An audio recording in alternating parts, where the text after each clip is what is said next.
Lisa is the clinical director and lead therapist at Center of Hope Counseling, where I also work. I'm a therapist there as well. Kelly, she is our dietitian at Center of Hope. We love her. She's the best.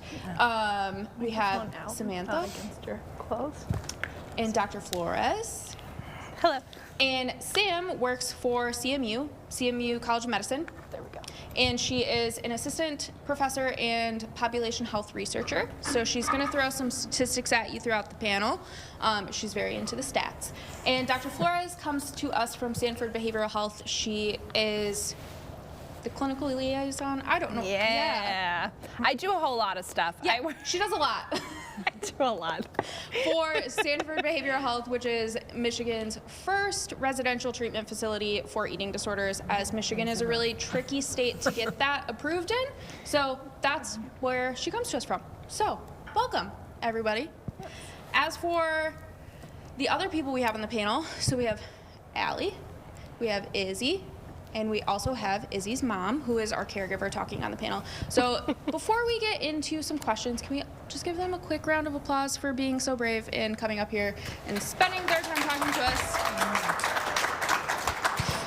The first question we have on here is, what are the different types and diagnostic criteria for eating disorders? So I kind of touched on different types. The video touched on different types, but I want to hear from some clinicians here, what are the other diagnostic criteria, because I didn't cover that. So I think one of the most frustrating things about diagnostic criteria for eating disorders is that when it comes to anorexia and bulimia, there's a weight component. So sufferers have to be considered medically underweight to get those diagnoses. That's frustrating because it seems to reinforce this idea that's the core pathology of an eating disorder, psychopathology of an eating disorder, which is you're not sick enough unless you're thin enough. When in actuality, we find that over half of eating disorder sufferers present as quote unquote atypical or subclinical, meaning they don't meet that medically underweight criteria necessary to get that diagnosis. Which I think is just funny language-wise that we're calling them atypical when actually the majority of eating disorder sufferers are technically atypical, right, not presenting as underweight. And additionally, research also shows that atypical, let's say it's an atypical anorectic, so somebody who's restricting, let's say they're a restricting type, but they're not medically underweight. Somebody who is medically underweight and has a diagnosis of anorexia nervosa, there's actually no difference between how they're impaired in their functioning, how their deterioration of quality of life is affected, and their inability to maintain their physical health, relationships, their responsibilities in their life and their day-to-day. Yeah, most of our, the clients that we see, most of them, we're diagnosing them with OSFED, which is other specified feeding and eating disorders, because they fall short of the clinical diagnosis for anorexia or bulimia. They might have 3 out of 5 criteria. Yeah, but not quite enough to meet that standard anorexia or bulimia or BED or whatever. So on an outpatient basis, we get most of our clients are subclinical and look normal. Look normal. Right. And that's super frustrating because, you know, a lot of times they'll come and they'll say, well, you know, I really don't think I have a problem, or my doctor said like I'm within the normal weight. And so they're missing the whole point of getting help by just looking at if they look normal weight or whatever. Right. So. With anorexia, there's a type that is restrictive type. Help me with this. Yeah. Restrictive type, where the person is just restricting their intake, which I also, I could go off of that. But, right, there's always tangents. And then there's also the type that's a binge purge type of restriction. So they're restricting, but they go in the cycle of restriction, and then they might have a binge, and they might purge via exercise or self-induced vomiting or other ways. Those are the two that, am I missing any for the anorexia Not nervosa? that I know of. Okay. Yeah. Yeah. And then with bulimia nervosa, that's just the one standard, isn't it? Purging Yeah. behaviors, yeah. Binging and purging. Preoccupation with weight and shape and food. And what about the different types of purging behaviors? I mean, a lot of people may know self-induced vomiting. What other types of purging behaviors do we see in eating disorder populations? We see things like laxative abuse, water pill abuse, diet pill abuse. Lots of times people think as purging behaviors as just like a self-induced vomiting, but it's also things like excessive exercise, like a really driven, compulsive type of exercise. Also, medications and other pharmaceuticals for purging. About a quarter of women with insulin-dependent diabetes actually develop an eating disorder. And most commonly, it's manipulating your insulin dosing as a way of purging as well, which is just as dangerous as any other eating disorder. That specific eating disorder is called diabulimia. That one is more, it's not necessarily more serious, but it creates much more immediate risks than the long-term risks associated with some other eating disorder behaviors. So when we talk about eating disorder behaviors, we mentioned restriction. I was doing an admissions assessment with an adolescent last week, and they didn't know what restriction meant. So I realized that we're familiar with that, but maybe not everybody is. So that's essentially, think about the word like maybe withholding, right? So restricting your portion sizes, restricting meals and snacks. So, hey, I don't eat breakfast. That's a form of restriction, right? Or, hey, I'm going to take half my plate that I'm given at the restaurant and just box it up. I'm not even going to look at it. That's also restriction, right? That's restricting portion sizes. You could also restrict food groups. So, I don't eat carbs. That's a form of restriction. You can restrict kinds of foods. So, or calories, so maybe foods that are, more than 100 calories. I don't eat those. That's a form of restriction. So that's one behavior that a lot of people associate with anorexia, maybe, but is not necessarily somebody who is anorectic who's doing that, right? I feel like a lot of people who fall on the spectrum of how we feed ourselves come up against restriction, probably every day.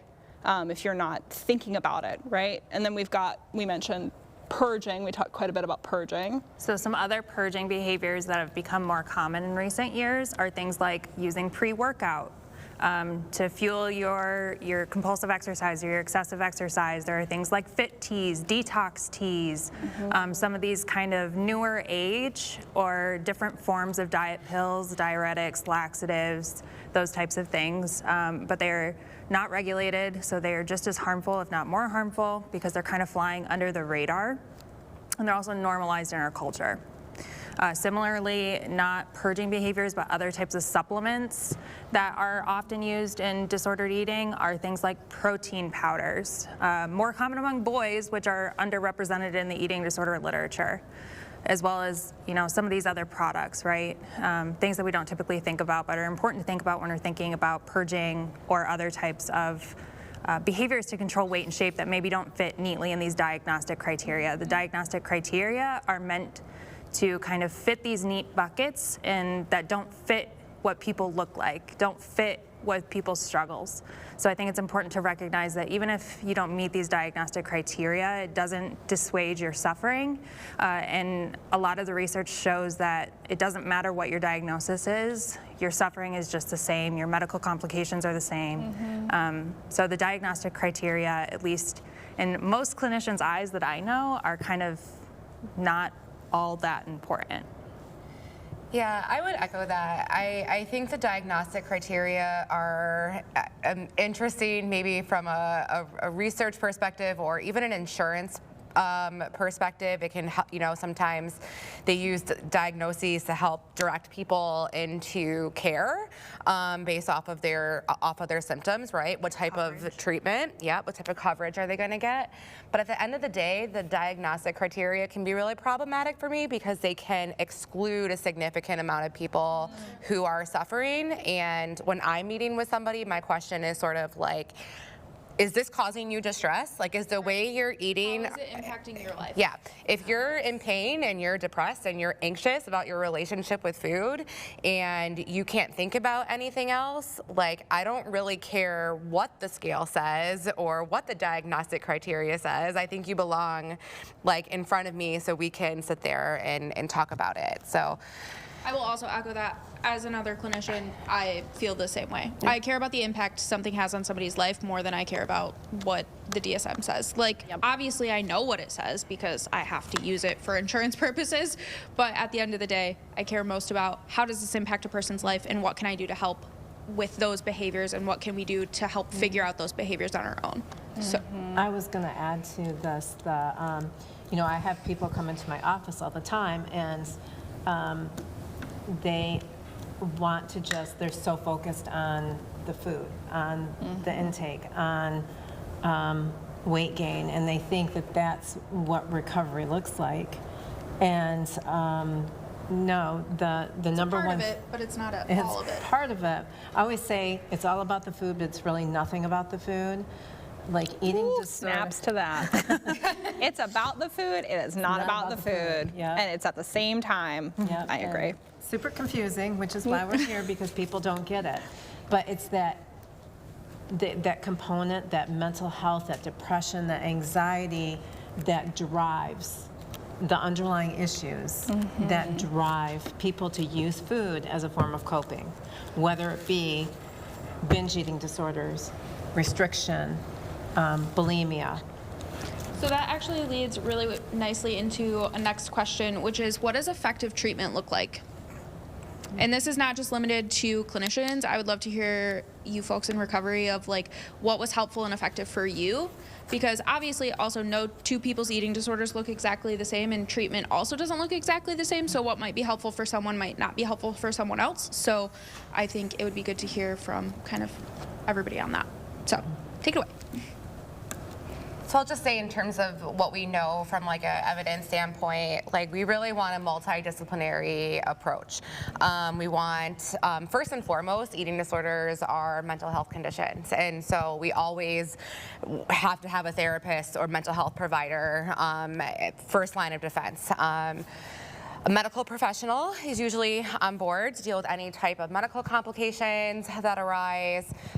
We have dietitians such as Dr. Hahn and myself who we can do things like meal planning, helping people who are in need of weight restoration achieve those goals, correcting nutrient deficiencies, things like that. Psychiatrists for medication management. Groups, if that's something, sometimes it's individual-based therapy, sometimes there's group therapy, depending on when, where we catch somebody in their illness. If there's somebody who is incredibly symptomatic and can't sort of function on a day-to-day level, they start off at a higher level of care. So you can see ranges from outpatient therapy all the way up to full 24-hour hospitalization. Well, we use a lot of cognitive behavioral therapy to change those thought patterns. And we also use DBT, which is teaching coping skills, basically mindfulness and distraction and a few other things that are really great skills for people to learn how to cope using those things rather than relying on their eating disorder. So I also use theory. It's called internal family systems. And I really love that theory because, and my clinicians will tell me because I'm always talking like, do the IFS, do IFS. It allows you to separate your true self from your eating disorder.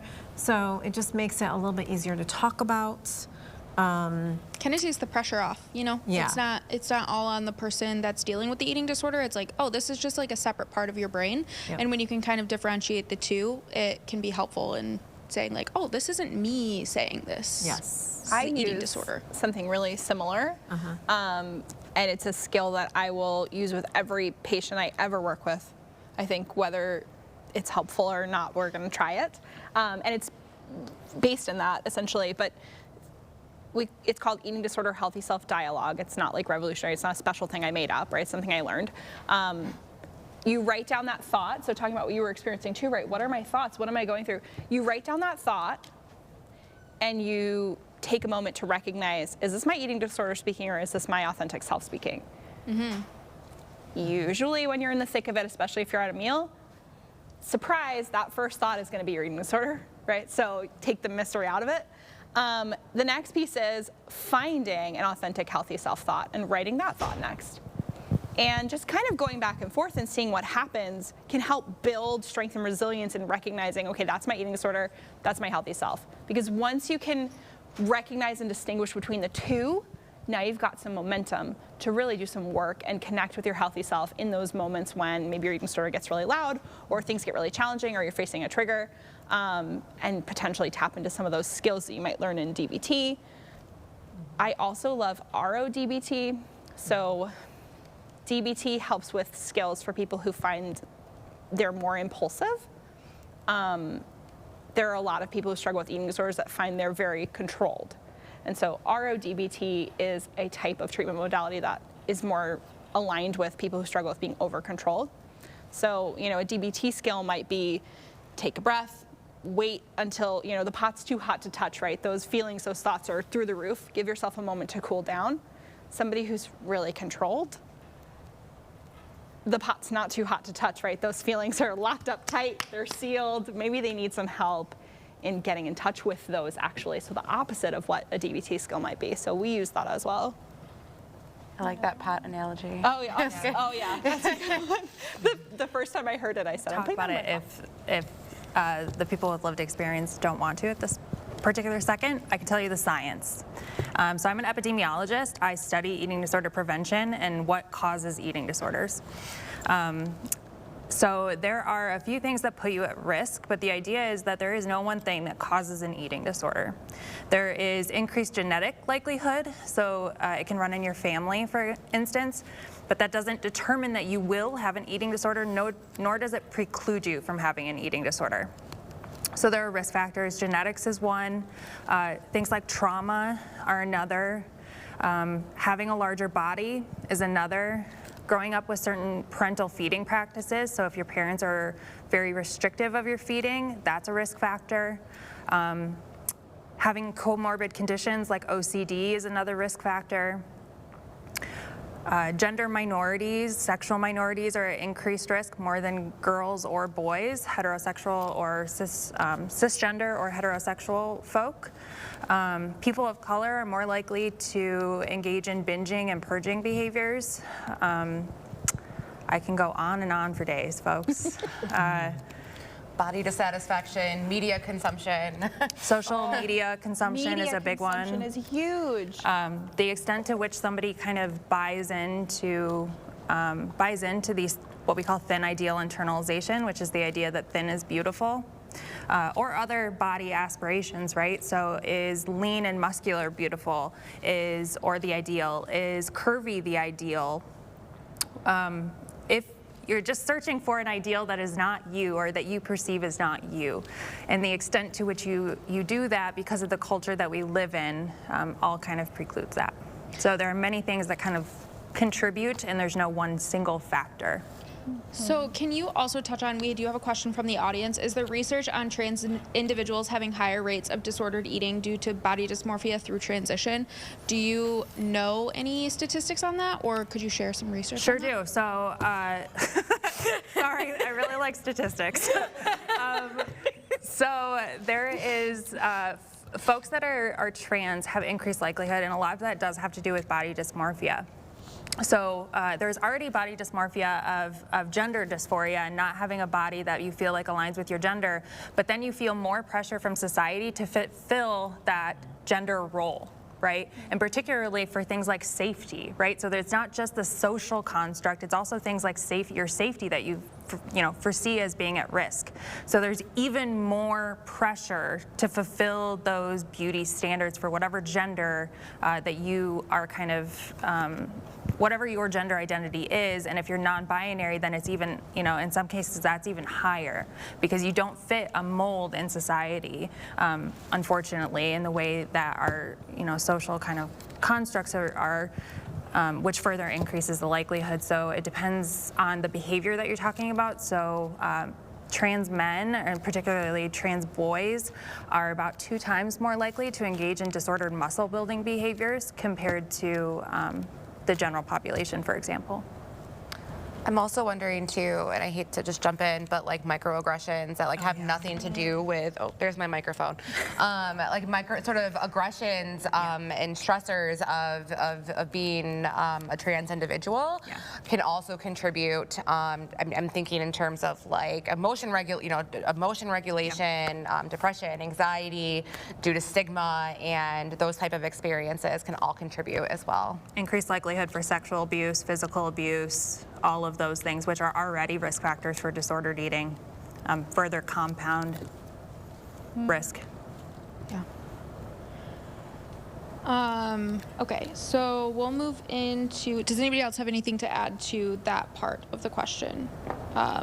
Underlying issues, what causes eating disorders? I think Dr. Hahn covered it pretty well, because there's not one thing. It's not like you have the thing, you have the eating disorder. It doesn't work like that. I always say, I feel like the eating disorders are like a perfect storm.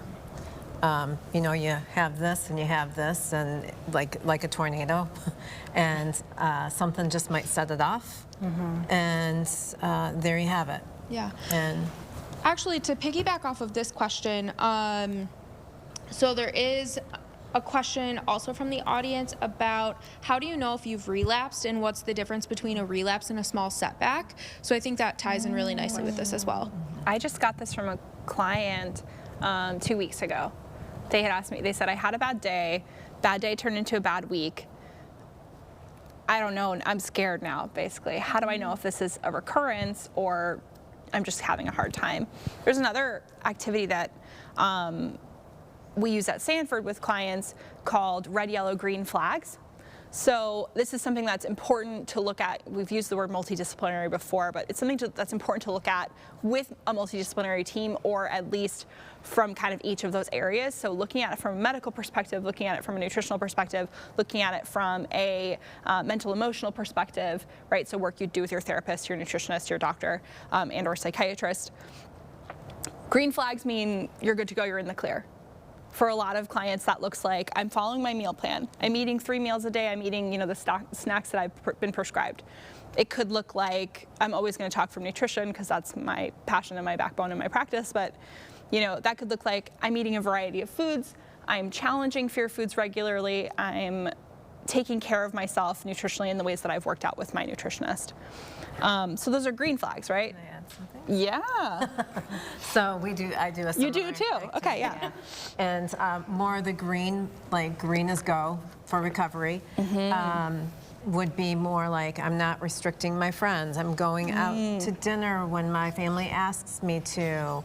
I'm not preoccupied with body checking.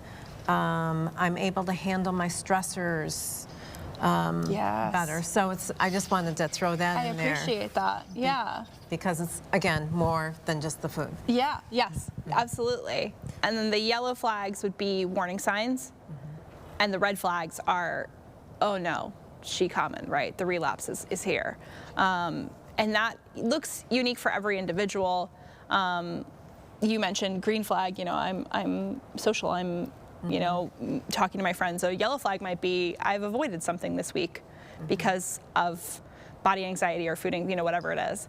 A red flag might be, I've done that more than once this week. It depends on the person, but a really, really great way to figure out that for yourself, I think, is to go through that process and then take some inventory throughout your week.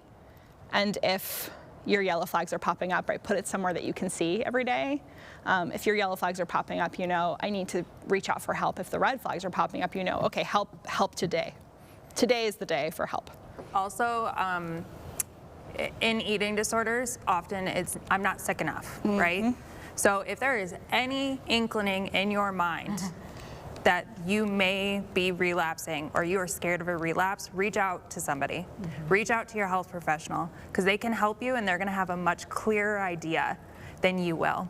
It's also better safe than sorry, right? You don't want to get sick again when you can potentially prevent it earlier on, right? It's easier for secondary prevention than it is for down the line. I always tell my clients, you know, as we're wrapping up or whatever, I always say we always leave the light on for our clients, because eating disorders, like, it's not linear, recovery's not linear. There can be something down the road, even a few years down the road, that might trigger it. And so, you know, I always leave that open to my clients, like, hey, if you are starting to struggle, don't wait, come back. We'll do a little bit more work. Yeah. And Even just acknowledging it sometimes is enough to be, like Dr. Han was saying, like, acknowledging that there might be a struggle coming up is sometimes just enough for the support that somebody needs to get through that little hump. So another question, and this is kind of a loaded question, but it wraps up a few different questions all in one. So this is how I'm going to word it. Can we talk a little bit about co-occurring issues in eating disorders? So, like, I touched earlier on anxiety, depression, OCD behaviors, that sort of thing. But can you guys touch on the other areas that eating disorders impact someone's life? So obviously anxiety and depression, OCD, that sort of thing plays a role, so you guys can touch on that too. But, like, there's quite a few questions that kind of wrap up into the same idea of how do eating disorders impact your life outside of just your eating disorder. I think that'd be a great question for the recovery people to answer. Sorry to put you on the spot. Okay, I guess I'll start off. So a lot of different things. I think for context, for my own transparency with you all, I was mostly going through a really rough patch in my high school career, so I was about a little younger than I am now. I'm 23, full disclosure. So I think for me it was, I had a really hard time concentrating. When you do not fuel your body with energy, you are not able to provide yourself to your education as much as you want to.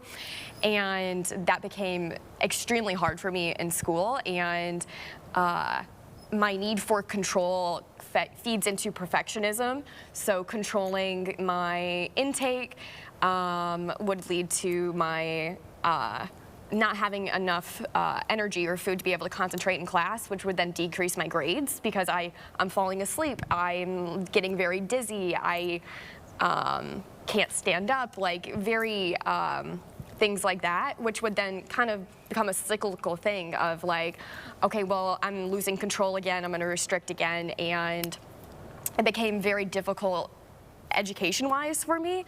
I was an athlete in high school, and I unfortunately had to take a lot of breaks from my athletic career because I couldn't physically participate. And it took a lot of friendship tolls on me because I think you have a lot of friends in those areas. But for me, I wasn't able to participate fully physically because it became harmful for my physical needs. Losing a lot of weight has a lot of pressure on your heart and can cause a lot of heart conditions. And so it was physically poor for me to like be running as much as I could have, and I had to quit a lot of extracurricular activities to focus more on my recovery, which was extremely hard at the time. And I mean, definitely worth it, but it made me feel like a little bit left out, and there's some things that are not talked about with that, I would say. Perfectionism is a huge thing, and it's something I consider a lifelong struggle for me. Being an overachiever and wanting to be the best at everything I possibly can.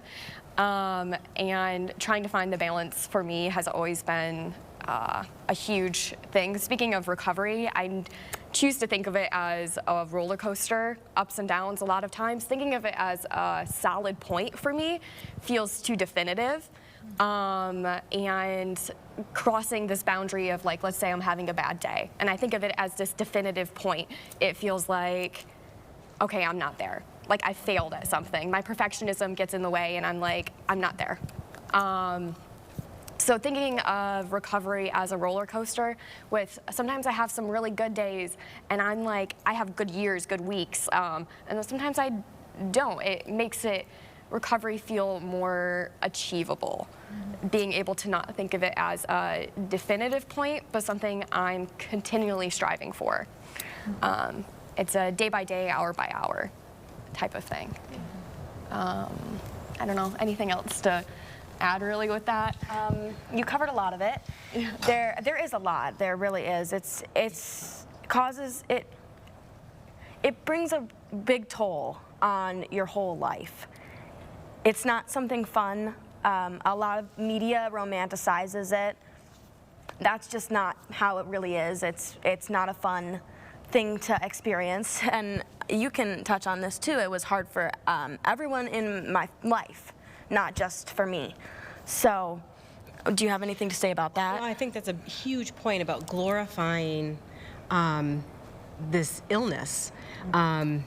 It's so easy to do and to fall into that trap, but it is not a glory experience at all. And so even like the TED Talk we watched earlier, they talked about the movies that were bringing attention to it, which is great in theory. However, a lot of the movies glorify it, and I know for myself, watching those movies as someone struggling with that, it almost made me feel like I wasn't sick enough and I had to go farther. So that wasn't, so even though the thought was there, making these movies and showing people this is out there, it doesn't fully cover the extent of it. Right, it can almost give people who are wanting to validate that they are ill ideas on how to be more ill. So don't let that be, kind of a touchstone today, that's not why any of us are here, and that's not why I'm here. I'm a parent of someone in recovery, and it is terrifying. It is absolutely terrifying to watch someone that you love struggle so deeply and feel so helpless. And I think that's something that a lot of people struggling don't also realize, is that it can affect people around you as well as just yourself. I think, does anyone? Yeah, I mean, I think you two have covered it beautifully. So much but I'll wisdom. just add that, as working in this field, I see people throughout the lifespan, and as these, you've touched on the loss of friends, the loss of your social life, the loss of your academics, those consequences start to get more and more and more. You start to lose, you become financially sort of, you might financially struggle because you can't keep a job. If you're, I've seen marriages end, children affected by their parents who have an eating disorder. And so these consequences just continue to get more and more until they take over all aspects of your life. And there's one sort of universal thing I think of when I think of people with an eating disorder, and that is just how miserable and how unhappy they are. And it's so wonderful to sort of see some smiles today on the other side of it. But at the end of the day, eating disorders just bring so much agony and so much pain on people. And that can really just affect any area of your life. I would even say it's like a spiral. So you start engaging in behaviors, and you start to struggle, and then you lose friends, which causes you to feel even more lonely, and then it just continues on that path. So you feel lonely, and then you feel like you have no friends, and then people stop hanging out with you because they see that you're not like, not that you're not, you're kind of miserable. It's hard to hang out with someone who's feeling that way. And not that they don't love you anymore, but it's just hard to be around that. So it just causes a spiral, and it continues, and it's really hard to get out of.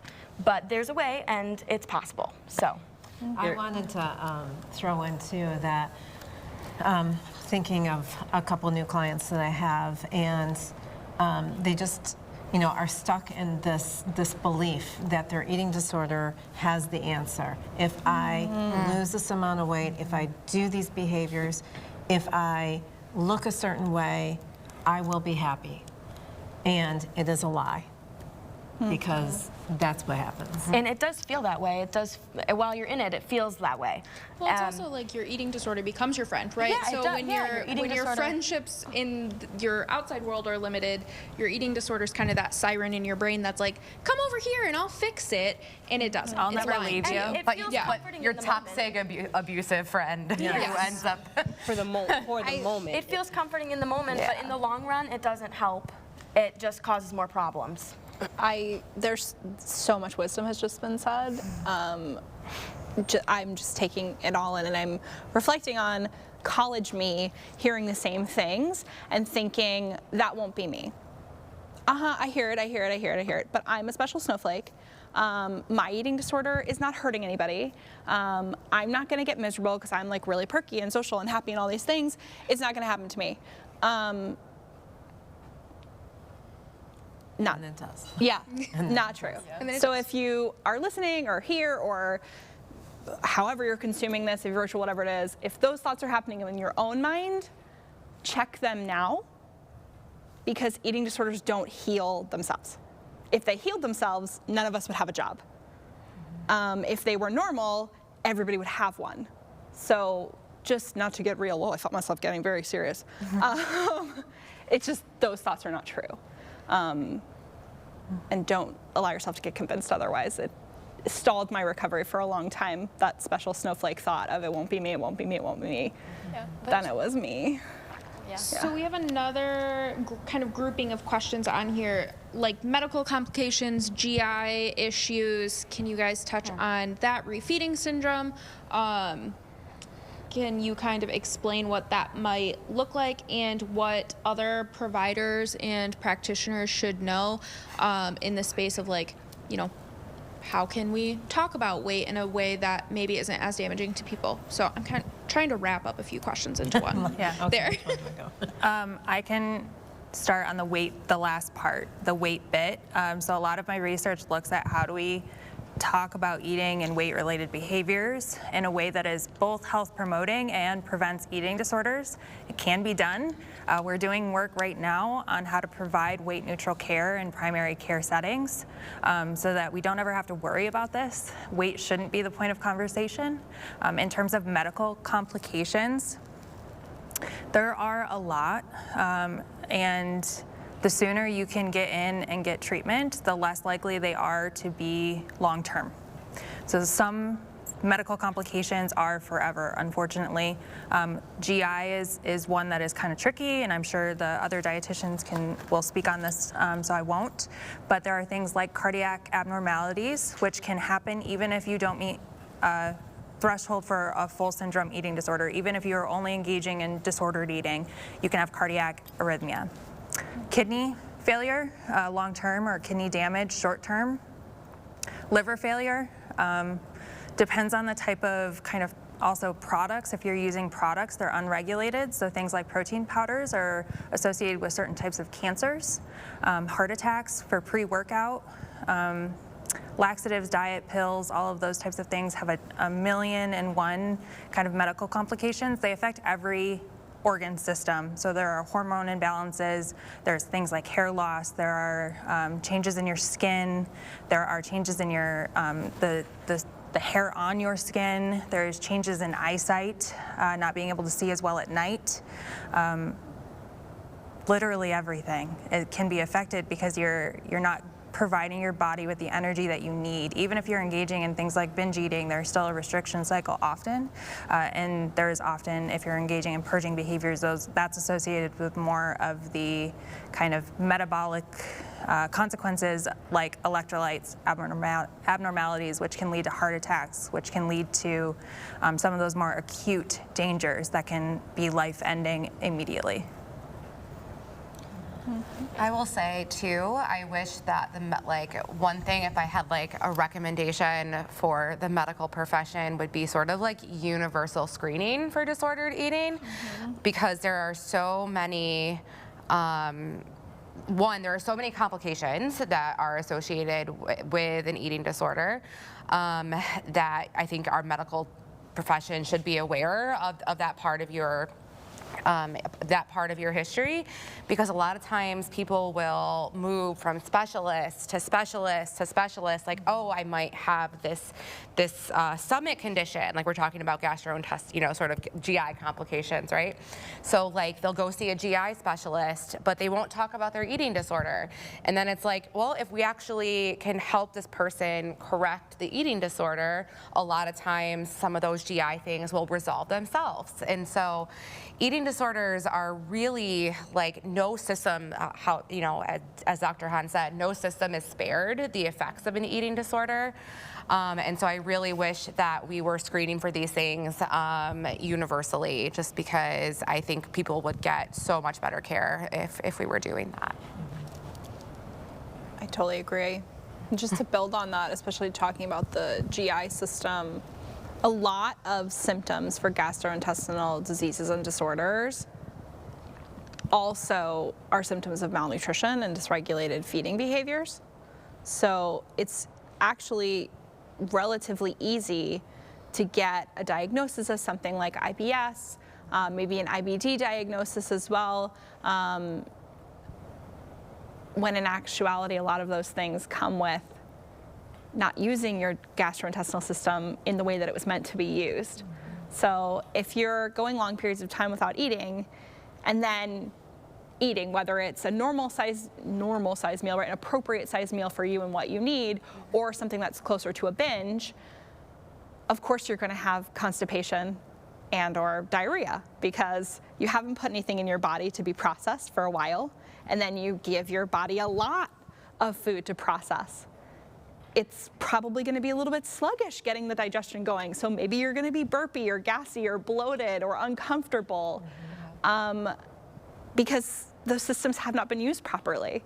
And because everything's connected, right? All of the other systems, like you mentioned, that are being affected by malnutrition, they're also kind of wonky. So the hormone signaling that you need to properly digest your food is not happening, right? All these other systems that are impacted by that malnutrition are not able to support the GI system. It's not working alone, it's working in concert with the rest of your body. All of your organ systems are. And so you get to a point where your body is an orchestra without a conductor, and then you're just pointing at sections, asking them to play. It's not going to make beautiful music. It's not going to even probably sound good or be pleasant at all for anybody to experience that, because they don't have what they need to work together. So you have the best analogies. I just would like to say that. They're wonderful. I was going to say, a lot of our clients come in and, they'll start out by talking about their GI issues, and because they're GI issues, then they've now cut out even more food. And, oh, well, this I got a medical nutrition diet to not eat gluten because of my GI problem. And, that, and teaching them, and it's scary too to think about, like, for them to think about, I'm going to have to experience bloating, I'm going to have to experience about my body changing, constipation, the opposite of that. It's tough, but so important that we recognize that a lot of those symptoms are fixed, if you will. Yeah, if you just in recovery. Eat normally, right? Eat regularly and in a way that is appropriate to your unique nutritional needs. And they might not, I think, and if the symptoms don't resolve themselves, right, then this is something now right? Like, you've corrected the eating disorder, like you're feeding yourself sort of regularly. Now is when a medical professional can sort of go in there and check for different things. But if we're not addressing the disordered eating, I feel like the rest of it, it's sort of ineffective to go see even a specialist without wasted resources too. Yeah. Because now you've put your providers on a wild goose chase, chasing something that may not even be there. Our lived experiences in our body when we are, like our actual physical experiences in our body when we're in an eating disorder as well, are different because of the maladaptive responses in our biology, in our brain, in our nervous system, right, in all of our systems, like I mentioned. The brain actually gets more information from your body than it sends to your body. So thinking about that too, right, if your organ systems are all out of whack and all wonky, your brain's meant to get a lot of information from them throughout the day. And if it's not, well then of course you're gonna have some cognitive stuff going on. Of course you're gonna have some mental stuff going on because, again, nothing's working together. And just like you said, I mean, going to each single person to say, hey, again, fix my brain or fix my mental emotional state or fix my GI system or fix my heart or fix my whatever, it's short-sighted. Yeah.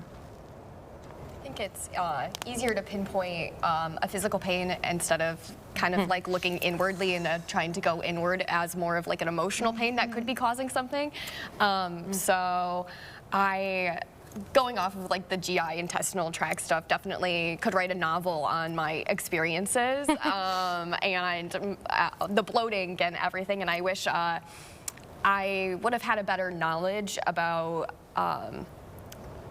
kind of what you were saying about like what happens if I've been like restricting a little bit and then I ate some stuff, like what's going on in my body, and like that would have really helped my recovery a lot more to understand physically what's going on, and as to why I'm bloating or something like that, or like why I'm like all suddenly really constipated or I'm peeing a lot and I'm just really confused, I don't know what's going on. And it's something that I thought was kind of scary, to be honest, because it's different than what was happening in the past. It's different than what I have taught my body to do for so long, listening to my eating disorder. So this change for me was scary, and because of that change, I thought of it as not being regular, or if you want to be normal. And since it was outside of my norm, I thought it was abnormal, if that makes sense, which is not true. So it's really important with that education and like having this understanding of what's going on when you are feeding yourself nutritionally valuable foods and eating at regular paces and portions. So. One of the reasons that dietitians they're not often part of a treatment team, even though they are a critical part, and part of that is because of insurance. But having a conversation about the MNT, the medical nutrition therapy, so that your dietitian, who is well aware of what's going to happen, can have those conversations with you, prepare you, tell you what's happening with your body. And if for a lot of patients, I found I don't work clinically anymore, but I did used to, and I always would sit down, particularly with like my science-y, high-achieving patients, and say like, this is what's happening metabolically, and find whatever works for them. But either way, kind of set expectations of this is what's going to happen, so that they're not caught off guard, they're not terrified, right? But having that open communication, and then also being able to communicate with the therapist and the interdisciplinary team and say, I'm expecting these physical things are going to happen. Yeah. You might want to touch base about that. And then you work through the thoughts that occur through the physical changes that are happening with your changes in eating behavior, which is why the combination of working with all three is very important. You get to change your eating habits, as well as figuring out what's going on with your body and then working through the emotional side of that. Which that's what a lot of people don't get about eating disorders is, again, they just think like, okay, just go and eat a cheeseburger, not realizing what's going on emotionally for those who struggle. Yeah. It's like putting a Band-Aid on a giant wound, it's just not gonna keep anything sustainable. It's not a sustainable solution for a further internal problem. Thank you all. It's a lot of information. So I'm going to switch gears for a second because I want to make sure that we cover this section, because there's a few questions also about this. So Izzy's mom, I'm sorry, I don't know your name. Earlier. Okay, Or Earlier. AJ. AJ's fine. Okay, so there are some questions on here specifically about parents and your experience as a parent. Another question about, as a parent of a school-aged child, what are some ways that you can talk about food with your child to reduce disordered behaviors and when kids are, consuming media and it can be so mean. So, can you touch on, parent experience? What would you like other caregivers to know and understand, that sort of thing? And then there's so we'll much. have everyone else tack on, other things to add to that after. There is so much that we couldn't possibly cover even just a partial point. Eating disorders are so multi-layered, what I've learned. I am not an expert, I'm a parent, and I have my own lived experience. Makes you an expert. But the huge piece of this is that there is a lot of secrecy around eating disorders, and we touched on it, but I mean, that is, as a parent, a huge part of it, because early intervention, I've learned, is really key. So if there's all this secrecy, how do you know? So you don't. I mean, you figure it out, you learn, you do the best that you can. And as a parent, I mean, you have to, we dove headfirst into it and made it kind of a full-time job. Thankfully, we had a lot of support from friends, from family, and it was really, really challenging to see someone that you love. They can't be, because their brain isn't working properly, you can't talk to them like you might have before this happened. There's the support that you need to seek out, first and foremost. There is a NEDA document on the NEDA website. It's the NEDA Parent Toolkit. It is essential. It has not just information for parents, but information for support people in your life, and also caregivers, family, friends. It has more information than anybody needs, including letters to insurance companies on how to get reimbursed and so on and so forth, which is too much information for most people. But it was key in helping me understand that there was no one to blame, that a lot of what I was feeling was grief for kind of losing the child that I thought I had before we learned of all of the secret things going on. And that there's a huge genetic component, which was touched on, but I did not understand that prior to learning about this and seeking out the resources. And I uncovered stones, and I thank Lisa for really pulling through for our family, because without the support of her and then the support team, Izzy actually had to go to treatment outside of the state. They don't really have, I don't know, do they have a treatment center in the state now, Lisa?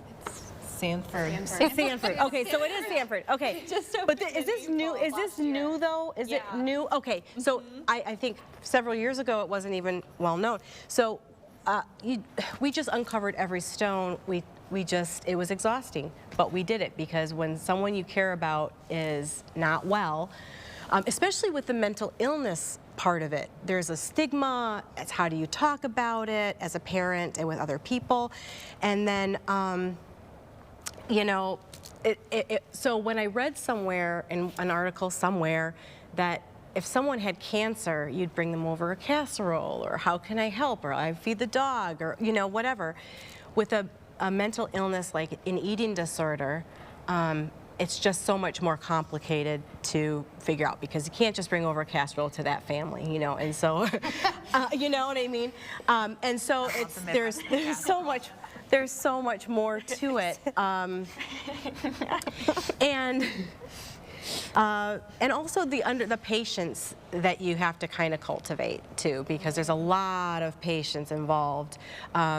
I think we heard from some medical professional somewhere that it takes 6 months to a year for the brain to heal after being deprived of all the nutrients, and I would gather to say maybe even longer. But don't let that deter you if you're on the recovery path from recovering and starting today, because you will feel the effects of not only maybe some of the gassiness and all of that, but also the effects of being able to think more clearly immediately. So that will happen.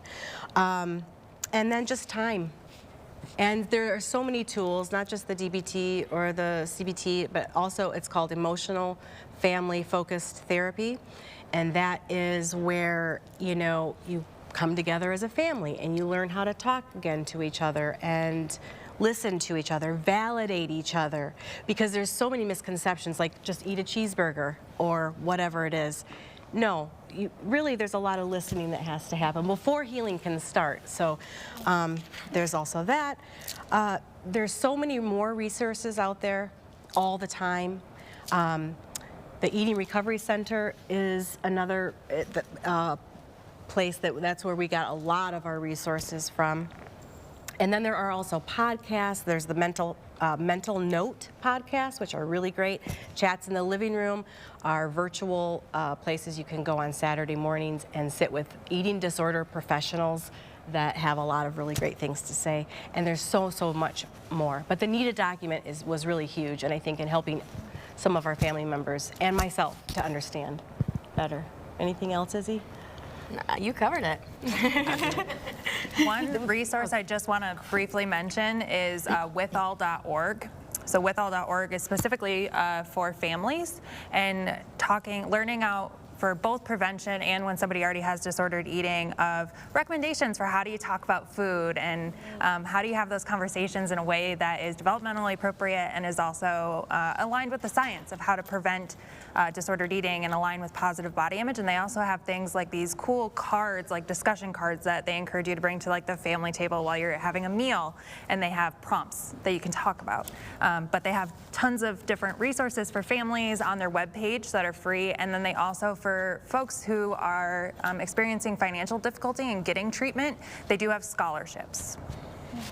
That actually goes perfectly into another question that we have of how can people living in poverty access treatment that they can afford? So if you guys want to add to that question. Holy cow. That's a great question.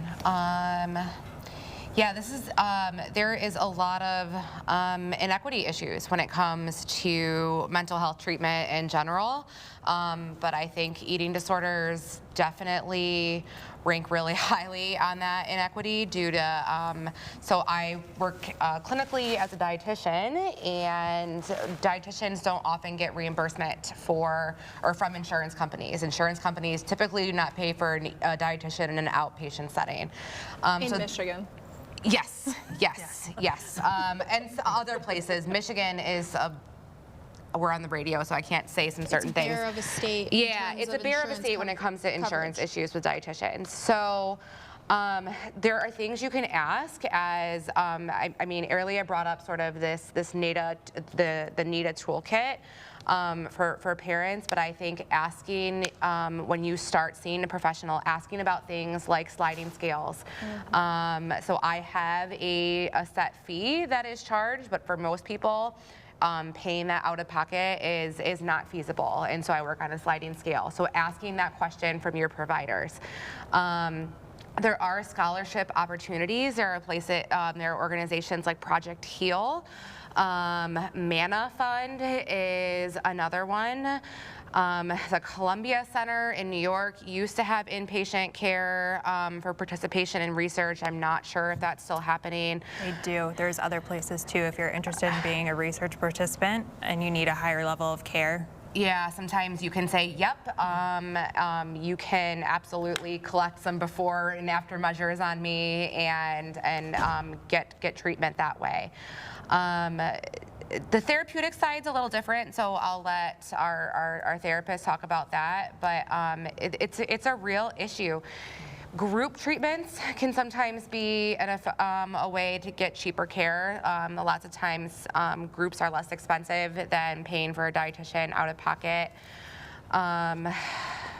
Sometimes you have to be flexible in the type of care you're willing to receive. So if your insurance won't pay for outpatient, you might have to go to a higher level of care, or vice versa. Sometimes insurances don't want to pay for the higher level of care, but they'll pay for something different. So just asking a lot of questions. I think finding the toolkit that Aurelia suggested was a really great suggestion, because they'll give you sort of letters that you can submit to your insurance company.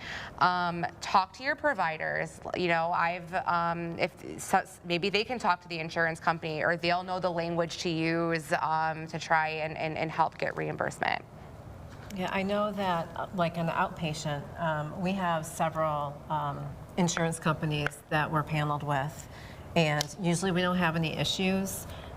With that, we accept Medicaid, not Medicare, but Medicaid and different forms of Medicaid. So that's helpful because there's no out-of-pocket expense with that.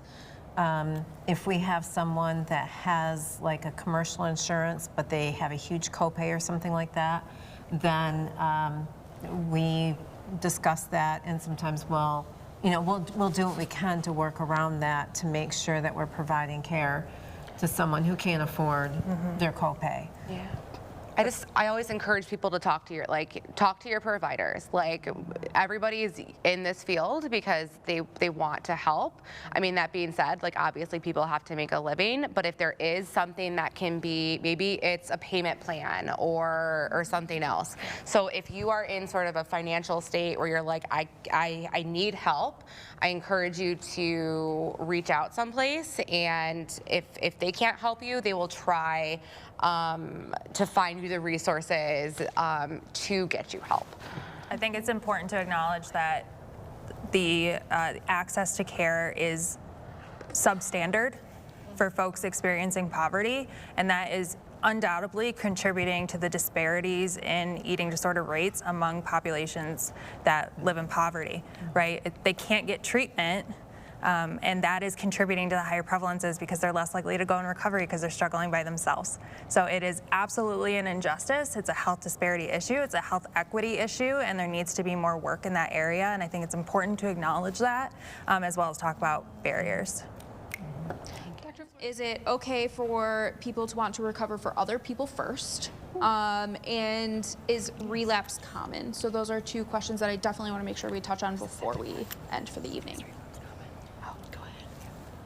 I will say that, it's often where someone comes and they're scared to death of letting go of their eating disorder because it's been their safety, it's been their friend, it's been a way to get attention, it's been a way to numb. Like, if it serves all these functions, and to get rid of that, to take that away is very scary for them. So a lot of times it might start out like, okay, I'm doing this because my mom wants me to, or my dad's concerned.